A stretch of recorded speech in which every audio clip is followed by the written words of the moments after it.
இருக்கிற ஒரு வேட்பாளர் வந்து அடிக்கடி இதை சொல்லிட்டு இருப்பாரு. நான் பேச வேணாம்னு தான் நினைச்சேன்.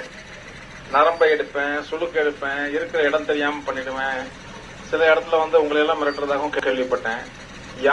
யாரையும் மிரட்டி யாரோட ஓட்டையும் வாங்க முடியாது.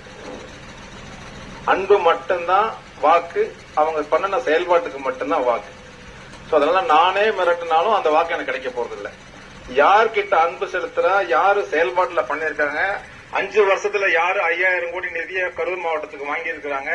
30 ஆண்டு கால அரசியலில் எனது சகோதரர் செயல்பட்டுக் கொண்டிருக்கிறார். 5 முறை சட்டமன்ற உறுப்பினர் கரூர் மாவட்டத்தில். இப்ப 6வது முறையா கோயம்புத்தூர் தெற்கிலும் சட்டமன்ற உறுப்பினராக தேர்ந்தெடுத்து திரும்ப அமைச்சராக பதவியேற்க போகிறார்.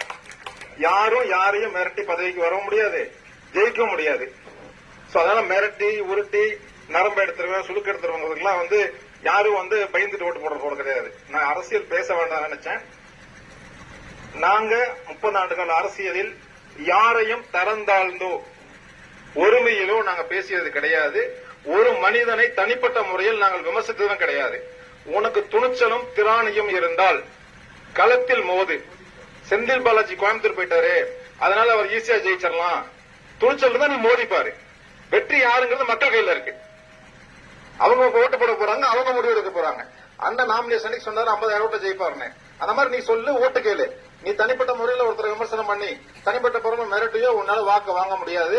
இன்னைக்கு இந்த இடத்துல இருந்து சொல்றேன், நீ ஓட்டு போடுற பூத்துல இருந்து சொல்றேன், 50,000 ஓட்டு வித்தியாசத்துல அண்ணன் தியாகராஜன் ஜெயிப்பாரு.